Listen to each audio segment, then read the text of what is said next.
It's a pretty bad day if you're somebody that believes that you can buy yourself into the playoffs. Step up to the plate. It's the Locked On MLB Squad Show, sponsored by Gametime.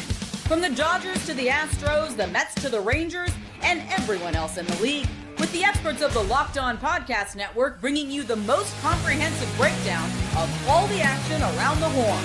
We're coming in spikes up, no hurt feelings allowed, so squad up. Welcome into the latest edition of Locked On MLB Squad. Glad that you're alongside us here today. We're going to be talking about the big things going on in the league. And right now, the big things going on in the league are the big markets not delivering. On this edition of the Locked On MLB Squad Show, we got Booney from Locked On A's. You got both halves of Locked On Reds between myself, Jeff Carr, and Stephen Offenbaker. And, of course, you have the venerable, the inimitable, I'm going to just keep up making words anyway. Sully from Locked On MLB is joining us here. And of course, we are just absolutely flabbergasted at the fact when you look at New York, LA, Chicago, everybody seems to be floundering in those towns right now. I mean, even the Chicago Cubs, who are the number one wildcard team in the National League, they're only 5 games up on the Cincinnati Reds, who are not currently in the wild card. At least as of this moment, the Atlanta Braves are trying their best to knock the New York Mets out of that last spot. Sully, obviously, this is just a huge, are we going to be able to buy the World Series argument here? Well, I said on my show the other day, I think it's really unfair, the financial system of baseball. How can teams from LA, New York, and Chicago compete with the deep-pocketed owners of the Padres, the Brewers, the Reds, and the Cleveland Guardians? I mean, it's just this inequity just has to stop. We should lock the sport down for years and years and years. Yeah, it's amazing. Here's what of all the stats we're going to throw out right now, and we're going to throw out a bunch, folks. Buckle up, get a helmet. Right now, the New York Metropolitans are, I believe, 6 games out of first place, and hanging on like the rope bridge in Temple of Doom on the side of the cliff with Cincinnati going right behind them. Here is my favorite stat about this recent Mets collapse. The Mets were in first place in August by themselves. In August. It's still August, and they've dropped in less than a month, a week in the standings, and are on the verge of falling out. On the second day of August, they beat San Francisco 12-6 and were in first place by themselves. And now there is a much larger than zero chance that not only are they not going to win the division, but they'll be playing golf when the wild card series starts. I mean, in fact, look, I don't mean to jump the gun a little bit here, but the fact of the matter is I completely right now, not over 162 games, over 40 games, think the Reds will play 1 game better than the Mets over the next roughly 40 games. And that's all you got to do. That's literally all you have to do. It's the story about the person seeing the lion charging at him, and he starts tying his shoes. He says, "What are you going to tie your shoes for? You can't outrun the lion." He says, "Yes, but I can outrun you." And that's basically the wild card race now. You don't have to beat all these other teams. You just got to outrun a team that blew another game today. There's a really good shot, Steve. I mean, the Mets come to Cincinnati here at the beginning of September. This is great. The Mets are 1-9 in their last 10 games, and it has been just an absolute train wreck. And it's one of those things where you just can't look away. You have to keep watching it happen. It's good for the Reds. The Reds are primed. We talked about this on our show yesterday, Jeff, that, all of the pieces are coming together for the Reds to go on a run at exactly the right time. I think Sully is absolutely right. The Reds don't have to be faster than everybody else in baseball right now. They just got to be faster than the Mets. And that looks like something that they can do. I love that right now the New York Mets are paying more than $5 million per win, while the Reds are paying right around $2 million, maybe a little bit less. The Reds are getting maximum value for a team that was built with bubblegum and tape and some coupons. And they're out there getting it done. The trade deadline bargain bin that Nick Kroll found is paying dividends for this team. They're on their way. The Cincinnati Reds are making moves, and I think that each game the New York Mets lose right now is just leaning them just a little bit more into the inevitable meltdown that we're going to watch come over the next 2 to 3 weeks. Well, but they're not even the only team in New York that's like looking over their shoulder and not having to look in that far at who's right behind them. I mean, the Yankees, and they're a team that is deeply flawed as well. Really seems as though the Guardians have a really good shot to overtake them. Well, can I tell you one big difference is the Guardians have won 11 of their last 15 games and have taken advantage over a Yankee team that is 7-9 in that same stretch. The Mets have lost 13 of their last 15 games. In that stretch where the Reds have almost overcome them, the Reds record is 8-8. It's not astronomical. They're on a rampage. It's just so horrible that it's like we technically need a third wild card team. The Mets and like the Reds have a worse record than the Braves in that stretch. And yet it's because the Mets have been so god awful that the Reds are like, we'll take it. We'll take it. And the Reds have won games they're supposed to win. And the thing I'm going to say to you, to Steve and Jeff here, remember all those 1-0 games the Reds lost at the beginning of the year? Just 2 of them. Yep. They're in complete control. You flip a couple of those things and it's crazy. But then even on looking past the wild card, looking at the NL West, Booney, like the Dodgers aren't in first anymore. I'm adjusting my screen. I think I see that correctly. But I mean, do you buy that? Do you see that the Dodgers are going to be a wild card team? What this whole thing really shows you is that the best players don't win. The best teams win. And chemistry matters. Togetherness matters. All that stuff really, really matters. Just getting the highest paid guy that may not mix in, i.e. you talk about the NL West, about the Giants getting Devers. If you don't get the right guy that mixes in, it can really mess up the whole team's chemistry. You saw one team go south, the other team go the opposite direction. With regard to the Dodgers, I still think the Dodgers are a bit of a different breed once you get into the playoffs. And as long as Snell and you got guys like Glasnow, I think the Dodgers' whole thing is gearing up for the playoffs. And when you got leaders like Freeman, it puts them at a different level. I'm going to push back a little, Booney, but it won't be as bad as the last time. There's going to be. Here's the deal. The Dodgers, I live here, I'm in LA County, and a lot of the Dodger fans remember that they came up short in the division series in 2019, 2022, and 2023. Right. And they were down 2-1 throwing a bullpen game in San Diego last year. That's so the point. Dodgers don't have the Dodger fans up until last year were lamenting that they think they can turn it on. They can't just turn it on. But here's where I do mark the time and date. I do agree with you completely, Booney, that the idea of it not just being the best stars you put together. Take a look at Toronto. Take a look at Milwaukee. Those are teams that play good, sound, fundamental baseball. They're not being led by a giant. Yeah, Vladdy Jr. is a great player. Christian Yelich is having a great season. They have good players on the team, to be sure. But those teams don't make dumb plays. Those teams don't make dumb errors. Their pitchers throw strikes. Their defense is tight. They go first to third, and they force the other team to make errors. And in other words, they play baseball. You want to hear something else interesting? Starting real quick. Toronto and Milwaukee towards the last and least amount of strikeouts by a team. I guess that matters now. I guess not striking out's important. Well, when the other team doesn't care about defense, put the ball into play and force them to do something. And look at it. I did a guest spot on a radio show in Toronto, and I told them I think it would be great for baseball in many ways to have that Paul Molitor World Series, Toronto versus Milwaukee. And you'll see good, sound, fundamental baseball being played and not just superstar. I think the Dodgers have a very good chance of falling apart because their bullpen's a mess and because they couldn't beat the Angels.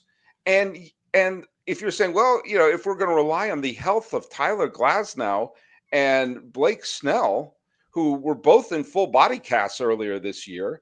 I don't know. Call me skeptical, but you're not asking the Padres to be better than over 162, just over 40.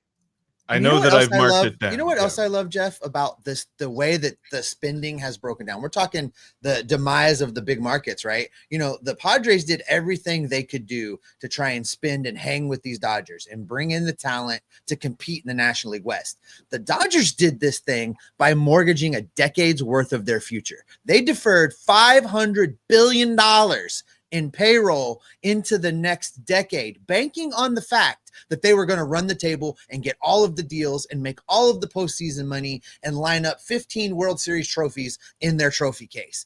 If they continue to implode, if they are a wild card, if they don't advance, if they don't make the playoffs, if they fall apart that bad, I am here for it, because they have circumvented the system. They didn't cheat, but they really manipulated the finances to build the super team, to build the team that everybody tries to build playing MLB The Show, right? They tried to skirt the natural workings of baseball, and I'm here for them losing $500 billion. Bring it on. I want to continue that thought here in just a minute, but I did mark it down, the year of our Lord 2025, August the 14th, 10:54 p.m. Sully and Booney agreed. All right, we got that down. Also, we didn't manage to say anything about the venerable Chicago Cubs, and quite frankly, I got a lot of thoughts on those guys coming up next.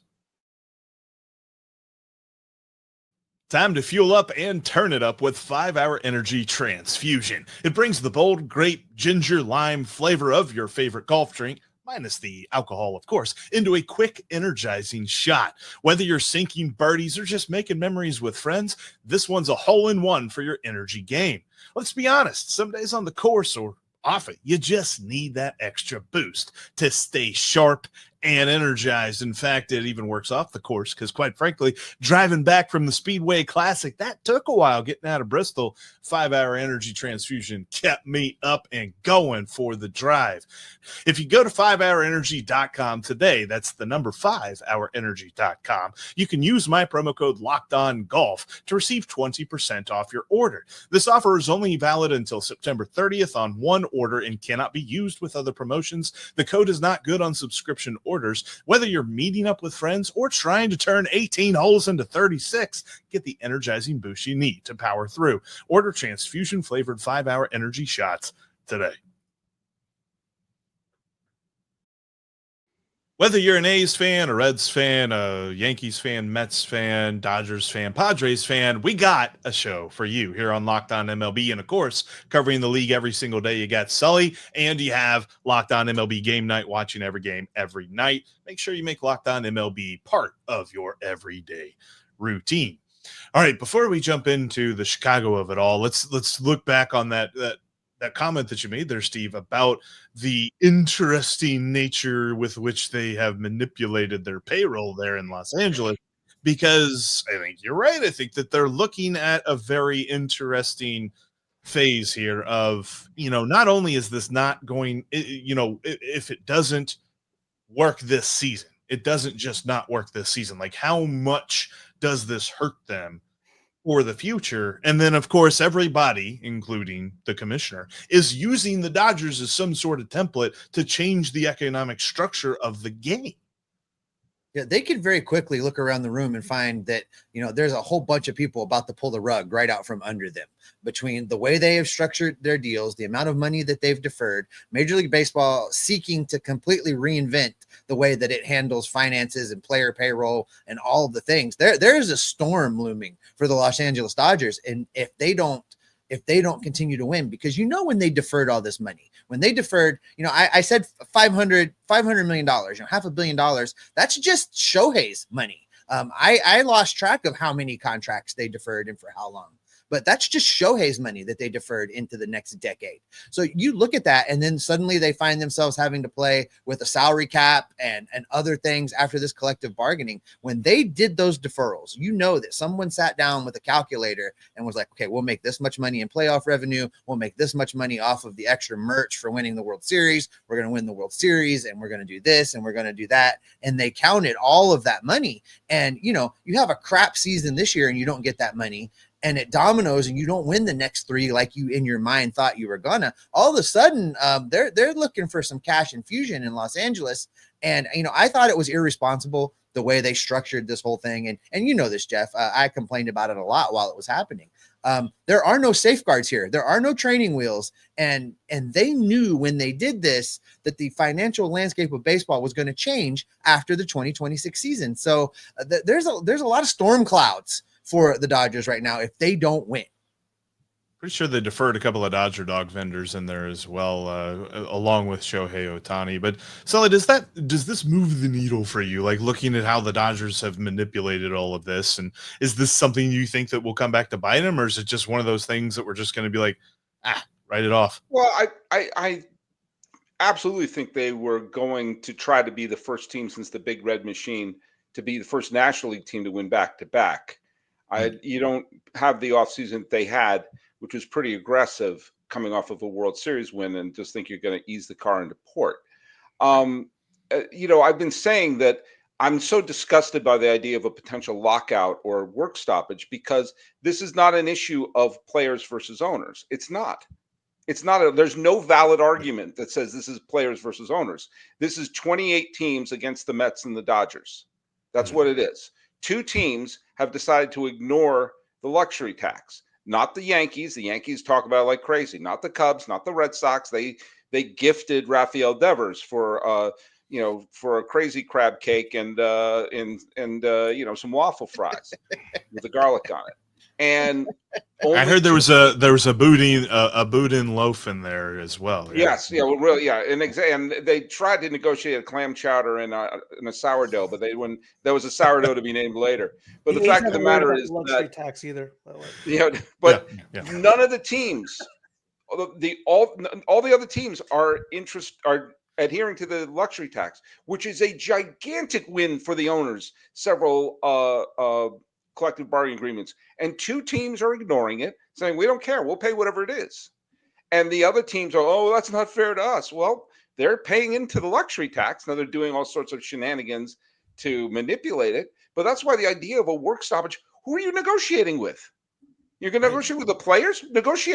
Have 28 owners talk to the Mets and the Dodgers. I definitely want to get a lot. We'll get into that a lot as we like move into the offseason with some squad shows. We'll get into that when there's no baseball in 2027 That's when we'll get into it. There you go. That's when we're going to get into it. 100%. But I will say this. Those shows will be rough in June. You brought up Chicago, and I find it intriguing because of the big market teams that we've talked about. Chicago tries to operate like a small market team. They try to operate like a team that wants to win 86, 87 ball games, sneak on into the wild card, and then see what happens from there because of the way that they address the offseason, the way that they address this trade deadline. And they've gone through this whole big spell now, and maybe they just know that eventually their lineup's going to come out of it. But Kyle Tucker hadn't hit a home run in what feels like 12 years. Yeah. And you've also got Pete Crow Armstrong, who's trying to pull the team by the bootstraps, and nobody else is helping this guy. Like, I wonder where the lineup has gone, because this team was built to beat teams 10-9, and they're not doing that right now. And a lot of that has to do with how they addressed their needs at the trade deadline, which is to say they really didn't, because they traded for a guy that pitched 2 more innings than any of us did for the Chicago Cubs. And I don't know that Mike Soroka's coming back. No. And they're acting as if it's weird. It hasn't been working.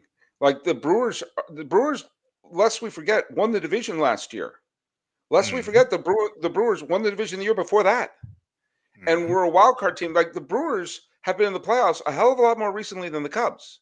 So why they have this idea of like, well, we're the Cubs, we're playing in a mediocre division. That hasn't been working. The Cubs, since they lost the wild card game to Colorado in 2018. Then I think I made the playoffs in the COVID years, because the pizza parlor down the street from me had a softball team that made the playoffs in 2020. So the Reds made the playoffs in 2020, and nobody wants to remember it. That's for sure. And they scored as many runs as the pizza parlor did in the postseason. The pizza. Yeah. But the fact of the matter is, the Cubs have not made a playoff in a regular season, and a regular 162 game season since 2018. And I'm sorry, Unacceptable up there. yeah, that's every other team. Like how many? This is a Cubs, and they should be operating. They charge an arm and a leg at Wrigley. Chicago is a relatively big city, and they have a huge media market, and they're acting. So Jed they're Hoyer's acting on the like hot the seat, White Sox. right?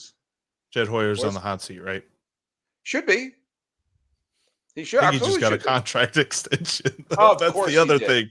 It's ridiculous. Like I don't know what Chicago is doing, which makes me wonder. And I've got a question that I want to ask everybody here, and we'll see the answers here in just a minute, of the big market teams in flux that we've talked about here so far. Who's going to make it the farthest in the playoffs? We'll discuss that next. Do you ever wish you could see all of your accounts for your different debit and credit and investment accounts all in one place? Monarch Money can make that happen. They can help you monitor your personal finances so you can grow your wealth instead of just, financially surviving. Monarch Money puts everything all on one screen, so you just need one password. I don't know about you, but if it weren't for my little app on my phone that saves different passwords, I don't know how I'd log into half my stuff. You just need one password for Monarch Money. And they help you track all your spending as well. That's something that really has grown my finances and my personal portfolio as I figure out exactly how much I really spent on Taco Bell this past week. Go to monarchmoney.com and use the promo code LOCKEDONMLB. You'll save half off your first year. That's LOCKEDONMLB at monarchmoney.com for 50% off your first year. Stop financially surviving and start financially thriving with Monarch Money.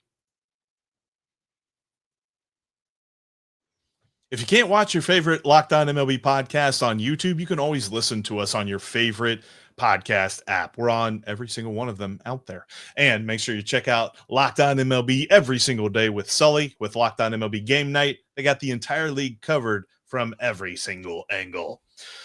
All right, so the question is, and we'll start with Booney, of the Dodgers, the Cubs, the Yankees, the Mets, who's making it the furthest in the playoffs this year? I think the Dodgers are going to make it the furthest. But I hope this whole thing shows teams not only in the offseason, but at the trade deadline. It's not about just trading for stars. It's about asking the next question. Who do you want to replace? And who do you want to get, and who fits in? For example, the one person I thought made the biggest difference at the trade line, or at least is in the conversation, is a guy no one even thought about, was Miguel Andujar. And I said that when he got moved to the Reds. I said it at the spot that Miguel Andujar is the best right-handed hitter against left-handed pitchers and will make an immediate impact. The thing that's hurt Andujar was injuries. If he's healthy, he's as good as anybody. So I hope they start asking that next question. Who do you want to get? Who do you want to replace? And who's going to fit in? I think the Dodgers, though, to answer your question. Steve, who you got? As my last rant notwithstanding, Booney's probably right. It's probably the Dodgers. It's just, you look at their lineup 1 through 9, and just in a short series, it's going to be really hard to just shut them down multiple games in a row. So, I think if you look at all the teams that you're asking about, they have the best chance to just break out and get right, even if their pitching is a mess. So, yeah, the way the playoffs are, if the playoffs started today, looking at it like that, it's late enough in the season. That's not an absurd thing to say. Right. There is a larger than zero chance that there will not be a home playoff game played in Los Angeles or New York this year. Because because right now LA would be the visiting team in the wild card series. Now, the reason why I agree with Booney and Steve is that the Dodgers bullpen is a mess, but they would be playing the Cubs.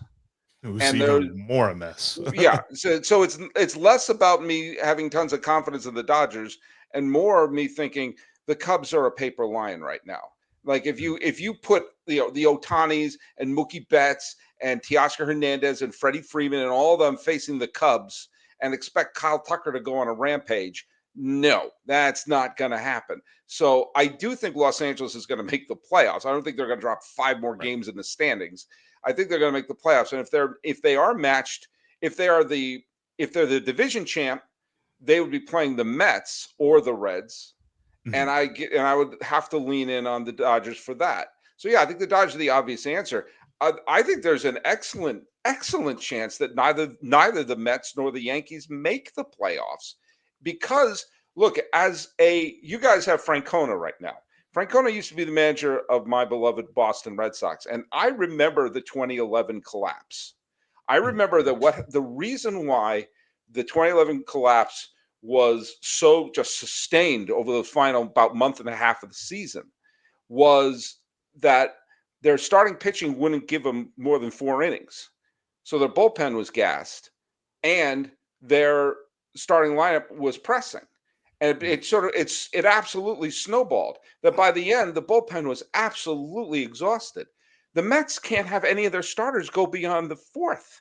And Booney is a better boon to manage the Yankees than Aaron is at this point. No offense. And the fact of the matter is the Yankees starting pitching, even when they have someone pitching well, like the other day, we got to pull this guy because he's only throwing a masterpiece. And so we better pull him after 5. And they traded for every single reliever, including Raleigh Fingers at the trade deadline. And yet still it says, hey, do you want is Devin Williams up? Got him in there. Get him in there. Right. And he's pitching like it's coach pitch Little League. Like, which one do you want? You are right down the middle. There you go. So I think Cleveland, just because they have nothing to lose, will not play with any pressure. And the Yankees are playing with intense pressure. Now, nothing's going to happen with Boone nor with Cashman because they signed the same contract that the Pope signs. But the fact of the matter is the Yankees will be a worse team than Cleveland over 40 games. Not over 162, but over 40. I got to even step further than that. I think that they might be a worse team than the Rangers over the next 40 games. I think that the Rangers might have a shot to jump both Cleveland and New York, but definitely I think that the Yankees have a really good shot to miss the playoffs. I mean, on top of the pitching, if there's a ball that's hit anywhere in the field, you have no clue if it's going to actually get picked up by a glove or if it's going to get kicked by a foot. And I'm not talking about Paul O'Neill kicked by a foot. So I think that at the end of the day, the Yankees are the ones in the biggest trouble. I do agree. I think it's the Dodgers. I wish I could dissent and say otherwise, but I just believe that they've got too much talent on their roster to not at least make it to the division series. But I could be wrong about that. They could get beaten in the wild card too. I want to circle back to that. Circle back to that Rangers thing for a minute. So are you saying you think that, the Rangers are 3.5 back right now at that final wild card spot? You think the Yankees are going to fall behind both of them and it's going to be a Guardians Rangers battle for that final wild card spot? I think so. I think that Stacy's going to come for you right now is why I want to make sure that's what you're saying. I just think the Rangers pitching is so good. Let me back up Jeff, but not completely back up Jeff. A couple of weeks ago, the Rangers pulled within half a game of the Yankees. In fact, for a couple of days, they were actually in a playoff spot. And I said, look out, here they come. And they dropped 7 of their last 10. Yeah. And I'm really stunned that they didn't make a better run at it. And I think this little run they've been going on now may be the thing that torpedoes their season. I thought the main reason I thought they were going to do really well, obviously they have DeGrom, obviously they have Eovaldi. They got Bochy, and every other year, you know what Bochy does. And they won the World Series in 2023, missed the playoffs. I was like, okay, they're due. And I picked them to win the pennant, partly because of that, but also because I looked at their pitching. I am really stunned that the Rangers hitting has been what's killed them, because they've actually pitched very, very well.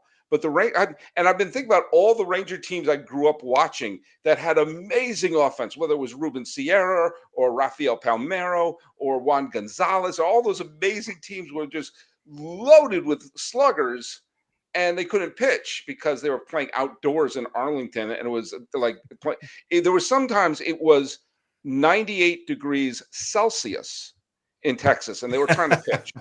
And that's just not fair to the pitchers. And they wonder, why are all our pitchers winding down, getting worn out by the end of the year as they're in a sauna?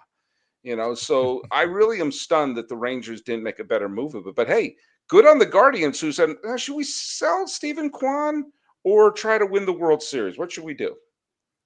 No, it's true. It's very true. And I find it intriguing, and we'll end it with this, is that all of this combined, we mentioned the Brewers at the very beginning of this show, but the Brewers' run differential is better than the entire rest of the NL Central, and that is including a plus 115 for the Chicago Cubs. When you put the Reds and the Cubs together, and then the Cardinals and the Pirates with their 2 negatives, forget about it. Ain't even close. It's insane. But that's just where we are right now. Like, we've got the Brewers on top of everybody. We got Canada on top of the American League. And we've got New York and LA in danger of not even hosting a playoff game in the first 3, at least for the wild card. And that's where we will end today's Locked On MLB Squad. Thank you so much for checking out this version of the squad. We'll be back with you again next week talking about the biggest stories in all of baseball, because we are part of the Locked On Podcast Network, your team every day.